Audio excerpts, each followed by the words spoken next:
Hello बच्चों, कैसे आप सब। सबसे पहले तो आप सभी को हिंदी दिवस की हार्दिक शुभकामनाएं। जैसे आप 14 सितंबर है और आज हमारा राष्ट्रीय हिंदी दिवस है, तो आपको बहुत बहुत शुभकामनाएं इसकी। और जैसा कि हमने अपनी वीडियोस में अपने यूट्यूब चैनल पर डाल दिया था कि अभी आपके जो यूकेपीएससी को कैलेंडर जारी करने वाला हो, सभी एग्ज़ाम जो आपके रुके हुए जल्दी ही होने वाले। उम्मीद है कि दिसंबर तक वो सारे एग्ज़ाम हो जाएंगे। तो आप अपनी तैयारी को मत छोड़िए, बहुत ही ज़ोरों शोरों से लग जाइए अपनी तैयारी को और ज़्यादा स्पीड दे दीजिए, ठीक है। मेहनत करिए सबसे ज़्यादा और दिसंबर तक कोशिश कीजिए आप लोग अपना सिलेबस भी कंप्लीट कर पाएँ और उसे अच्छी तरीके से पढ़ भी पाएँ, ठीक है। तो आज हम लोग एक बहुत ही इंपॉर्टेंट लेक्चर हिंदी का जिसका नाम है विशेषण, आज उसे देखेंगे। बहुत अच्छा टॉपिक है एग्ज़ाम के पॉइंट ऑफ व्यू से। तो आज हम देखेंगे विशेषण। हेड लगा लो सभी, ठीक है। विशेषण ब्रैकेट में लिख लेना विकारी। इसमें भी क्या होता है, विकार उत्पन्न होता है। विकारी क्या होते हैं क्या नहीं, मैं आपको बताऊंगा जल्दी जब आपके अव्यय वगैरह चलेंगे और ये हम लोग देख रहे होंगे। तो विशेषण क्या होता है, सबसे पहली बात है परिभाषा की कि जी विशेषण होता क्या है। तो संज्ञा या सर्वनाम की विशेषता बताने वाले शब्द क्या कहलाते हैं, विशेषण कहलाते हैं। तो संज्ञा अथवा सर्वनाम की विशेषता बताने वाले शब्द क्या कहलाते हैं, विशेषण कहलाते हैं। अब देखिए दो चीज़ें होती है, एक होता है विशेषण और एक होता है विशेष्य। एक होता है विशेषण और एक होता है विशेष्य। विशेषण क्या है, जो विशेषता बताई जाती है किसी भी वस्तु, किसी भी व्यक्ति या किसी भी चीज़ के बारे में, जो विशेषता बताई जाती है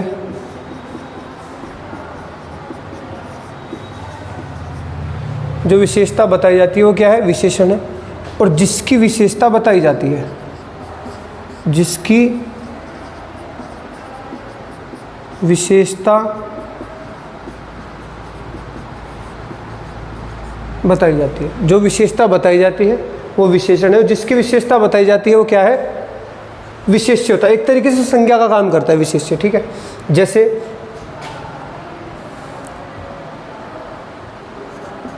सफेद घोड़ा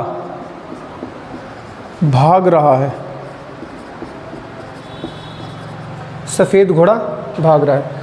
आप लोग अगर ध्यान से देखोगे तो सफेद और घोड़ा ये दो चीज़ें हैं, ठीक है।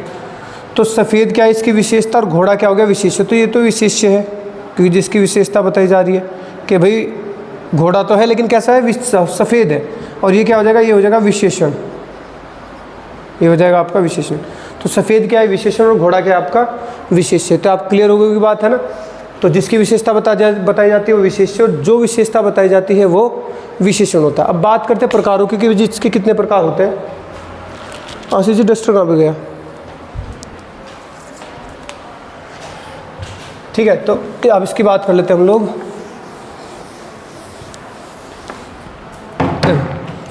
अगर मैं विशेषण के प्रकारों की बात करूं तो विशेषण के कितने प्रकार हैं, विशेषण के 4 प्रकार है। पहला जो प्रकार है वो है आपका गुणवाचक विशेषण। गुणवाचक विशेषण। दूसरा संख्यावाचक विशेषण। संख्यावाचक विशेषण। नंबर 3 है परिमाणवाचक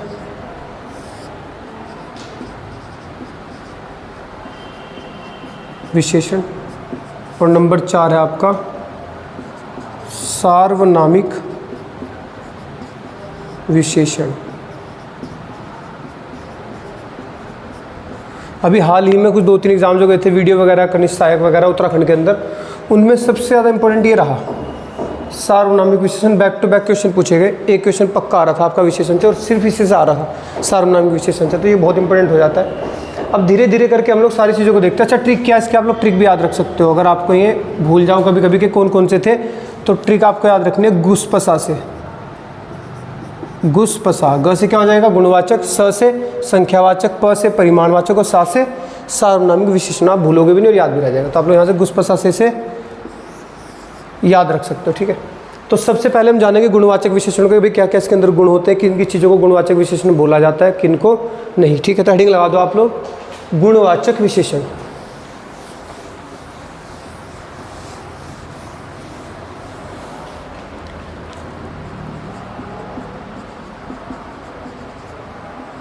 गुणवाचक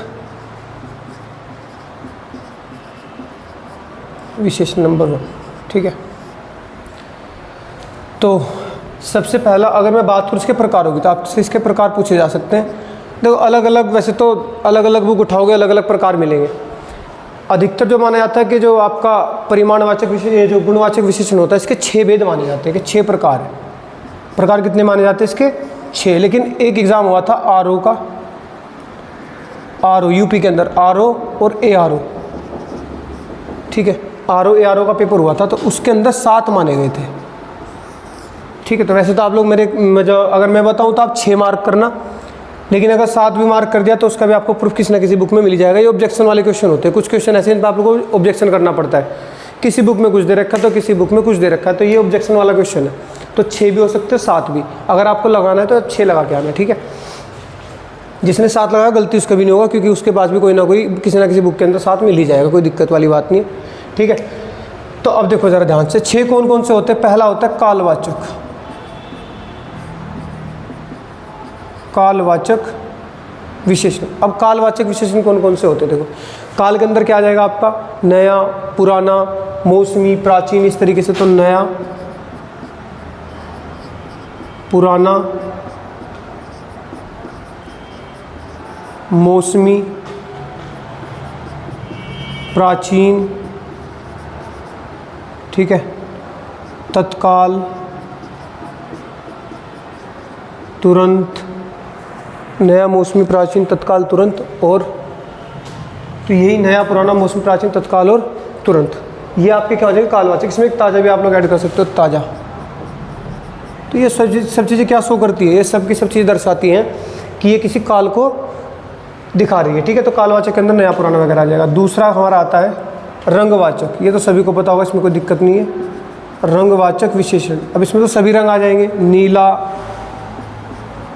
हरा, पीला, सफ़ेद, कोई भी आप रंग इसमें डाल सकते हो। तीसरा गुणवाचक विशेषण। अब गुण में क्या आ जाएगा, गुण के अंदर भी गुणवाचक विशेषण होता है। तो ये क्या हो जाएगा गुणवाचक आपका, अच्छा, बुरा, भला, ठीक है। अच्छा, बुरा, भला, सच्चा, कपटी, झूठा, ठीक है। तो ये अच्छा, बुरा, भला, सच्चा, कपटी, ठीक है। सीधा, सरल, सीधा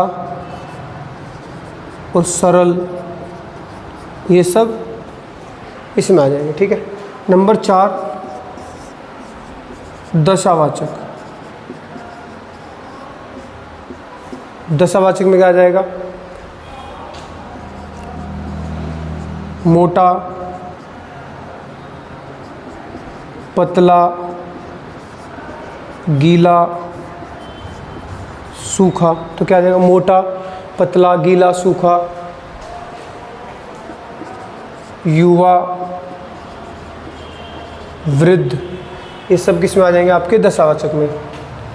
नंबर 5 आकार। आकारवाचक क्या होंगे, नुकीला, ठीक है।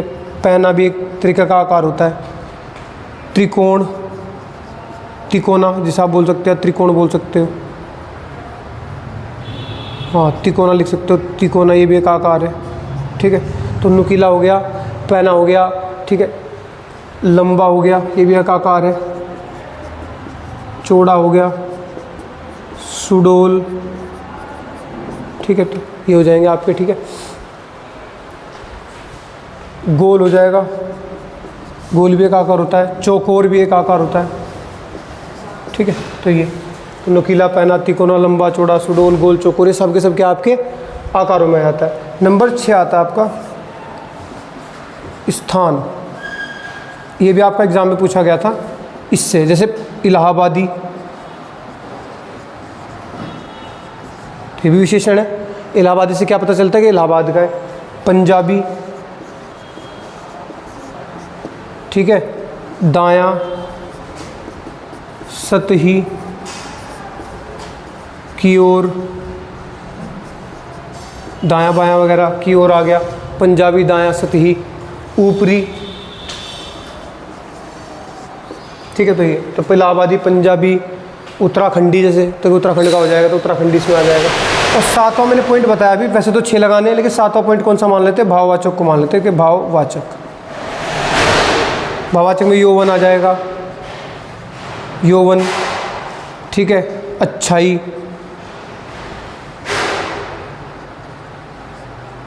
भलाई, बुराई, ये सब इसमें आ जाएंगे, ठीक है। तो ये किसमें आता है आपके, ये आप कहते हैं भाववाचक में। तो टोटल मिला के मैंने आपको 7 बताया लेकिन मार्क आपको 6 ही करने हैं। तो ये था सब गुणवाचक विशेषण। अब नंबर 2 हमारा आ जाता है संख्यावाचक विशेषण, ठीक है। संख्यावाचक विशेषण को देख लेते हैं अब।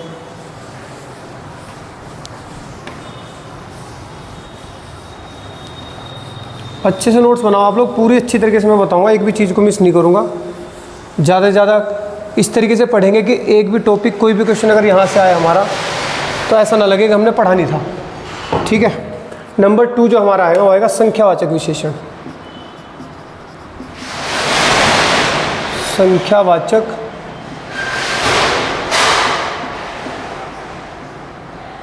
विशेषण, ठीक है। अब संख्यावाचक विशेषण जिससे किसी संख्या का बोध होता है उसे क्या बोलते हैं हम लोग, संख्यावाचक विशेषण। अब संख्याएं भी 2 तरीके की होती है, एक तो निश्चित और एक अनिश्चित।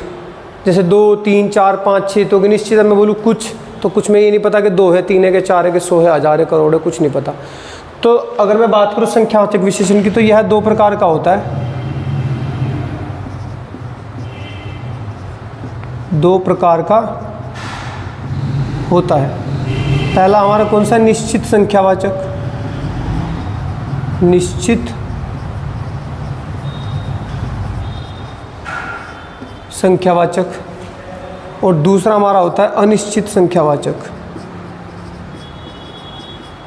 अनिश्चित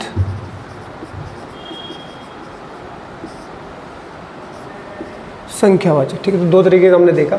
अब निश्चित संख्यावाचक को सबसे पहले हम लोग देखते हैं, अनिश्चित की हम बाद में बात करेंगे, ठीक है। तो निश्चित संख्यावाचक में क्या आ जाएगा, अब निश्चित संख्यावाचक जो होता है इसमें पहला सबसे आएगा आपका गणनावाचक, निश्चित के अंदर गणना वाचक, ठीक है। दूसरा आएगा आपका क्रमवाचक, ठीक है, क्रमवाचक। नंबर 3 आएगा आपका आवृत्तिवाचक, आवृत्ति वाचक। नंबर 4 जो आएगा आपका गणना, क्रम, आवृत्ति, समुदायवाचक या समुदाय बोधक। नंबर 5 जो आएगा आपका प्रत्येकवाचक, इसी को हम लोग क्या बोल देते हैं, विभागवाचक। एक बार बदल के नाम आ गया था विभागवाचक, तो पता नहीं चला बच्चों को विभागवाचक कहाँ से, तो विभागवाचक ही होता है, ठीक है। नंबर 6 हमारा आता है समुदाय हो गया, क्रम, समुच्चय बोधक,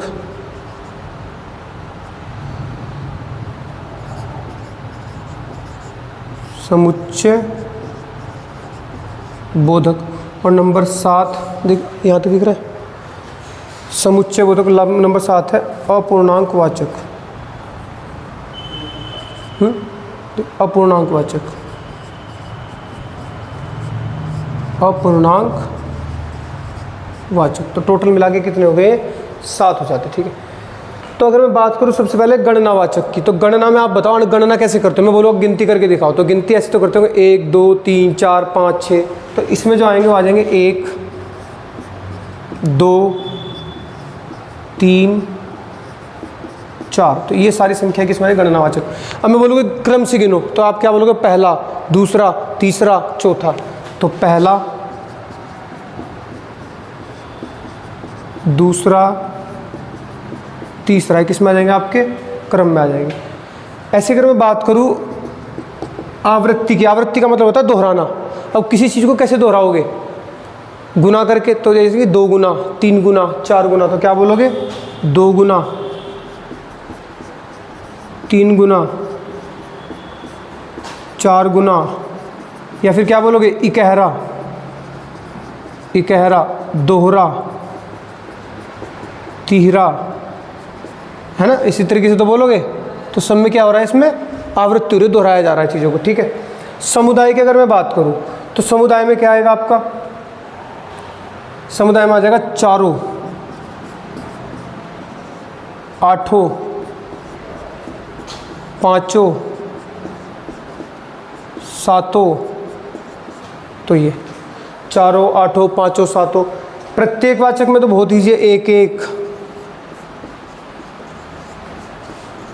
2, 2, हर एक, तो ये आ जाएगा, ठीक है। ध्यान रखना इसमें प्रत्येक को क्या बोलते हैं हम लोग, विभागवाचक। प्रत्येक की जगह विभागवाचक आया था एक बार, तो दिक्कत हो जाती है इसमें, कभी आप पहचान ना पाओ। समुच्चय बोधक में क्या आ जाएगा, दर्जन, ठीक है, दर्जन,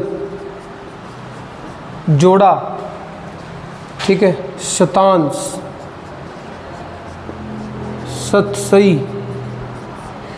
यानी कि जैसे समुच्चय बोधक का मतलब होता है कोई संख्या तो होती नहीं है, लेकिन दर्जन है जैसे, तो दर्जन अगर मैं बोलूँगा तो दिमाग में संख्या आ जाएगी क्या, 12। जोड़ा बोलूँगा तो दिमाग में संख्या आएगी, वो क्या होगी आपकी 2। तिगड़ी, तिगड़ी बोलूँगा तो किस में आएगा, तो आपको पता लगेगा 3 की बात कर रहा है, तो तिगड़ी को संख्या तो है लेकिन 3 का नाम आता है। तो शतांश, जोड़ा, दर्जन, सतसई, इस तरीके की संख्या किस में आएगी आपकी, इसमें आ जाएगी, ठीक है। दूसरा आपका 32, 32 भी किस में आ जाएगी आपकी, समुदाय में आ जाएगी, ठीक है। अब बात कर लेते हम लोग अपूर्णांकवाचक की। तो अपूर्णांक में कौन आ जाएगा आपका, 1/3, पूर्णांक नहीं होना चाहिए, 1/3, 2/3, ठीक है, 2/3। एक और आपको इंपॉर्टेंट चीज़ इसके अंदर, जैसे मैं बोलूँ अर्ध तृतीय, तो अर्ध तृतीय, अर्ध द्वितीय। लेकिन यहाँ से इंपॉर्टेंट क्वेश्चन पता है क्या बनता है, वो इंपॉर्टेंट क्वेश्चन बनता है कि अर्ध तृतीय होता कितना है। एक बार ये पूछ लिया था हिंदी के अंदर ही कि अर्ध तृतीय कितना होता है, ऑप्शन दे देगा आपको 2.5, 3.5, 4.5, या बोल देगा 1.5। जैसे अर्ध तृतीय दिखता है अधिकतर बच्चे से मार्क कर देंगे, लो जी ये अर्ध तृतीय। अर्ध तृतीय का मतलब है तीसरा आधा, यानी कि 2 पूरे तीसरा आधा, और वो समझते हैं कि अर्ध तृतीय यानी कि 3 ही आधा है, उल्टा आगे मार्क कर देते हैं। अर्ध तृतीय का मतलब 2 तो होने चाहिए पूरे, तीसरा आधा होना चाहिए, इसका मतलब 2.5 को बोलेंगे अर्ध तृतीय। जैसे बोलो अर्ध चतुर्थ, तो 3.5 को बोलेंगे, 3 पूरे और चौथा आधा, ठीक है ना। एक होता है आपका इसमें बेताल पचीसी, ये भी ध्यान रखना, बेताल पचीसी। आप इसमें एग्जाम में क्वेश्चन पूछा गया तो बेताल पचीसी आपका आता है समुदाय में, ये ध्यान रखना, ये भी इंपॉर्टेंट है बहुत ज़्यादा। बेताल पचीसी किस में आएगा आपका, ये समुदाय में। तो ये चीज़ें थी, हमने हर चीज़ को अच्छी तरीके से जाना, इसके अंदर क्या होता है क्या नहीं होता। अब आपका एक रह जाता है इसमें अनिश्चित संख्यावाचक, चलो उसे भी देख लेते हैं। अनिश्चित संख्यावाचक को भी, तो छोटा सा टॉपिक है, उसे भी अभी ख़त्म कर देता हूँ, फिर बाकी 2 हम नेक्स्ट वीडियो में देख लेंगे।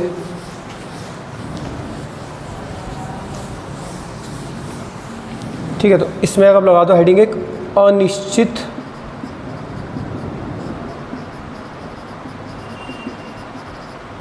संख्यावाचक नंबर 2, ठीक है। अनिश्चित संख्यावाचक में क्या होता है कि सब कुछ ऐसे ऐसे शब्द आएंगे जिसमें आप लोगों को कुछ निश्चित संख्या का बोध नहीं होगा, कुछ, कई, पता नहीं, इस तरीके के शब्द। जैसे कुछ व्यक्ति हमले में मारे गए, कुछ व्यक्ति हमले में मारे गए, ठीक है। तो कुछ व्यक्ति हमले में मारे गए, कितने थे उसका पता नहीं है, तो अनिश्चित बात है कि नहीं है, तो ये क्या हो जाएगी आपकी अनिश्चित बात। दूसरी, कई व्यक्ति, कई लोगों ने देश छोड़ दिया, कई लोगों ने देश छोड़ दिया, तो इसमें भी संख्या का पता नहीं लग रहा।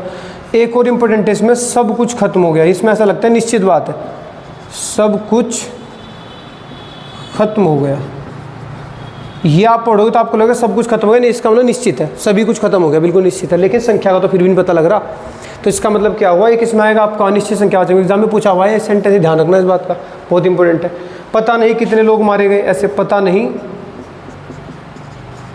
कितने लोग मारे गए, कितने लोग मारे गए, तो इसमें भी संख्या का पता नहीं चल पा रहा है, कितने लोग मारे गए कितने नहीं। तो हमने सारी चीज़ों को देखा, गुणवाचक क्या होता है, संख्यावाचक में निश्चित संख्या क्या होती है, निश्चित संख्या क्या होती है, तो हमने 2 चीज़ों को जान लिया। प्रकार मैंने 4 बताए थे, 2 बचे, नेक्स्ट लेक्चर में हम लोग उसे भी देख लेंगे, ठीक है। आप हिम्मत से दम लगा के पढ़ते जाइए, बाकी चीज़ें हम लोगों पे छोड़ दीजिए, हम लोग आपके साथ लगे हुए हैं मेहनत के साथ, आप भी मेहनत कीजिए, हम भी मेहनत करते हैं। मिलते हैं नेक्स्ट वीडियो में, धन्यवाद।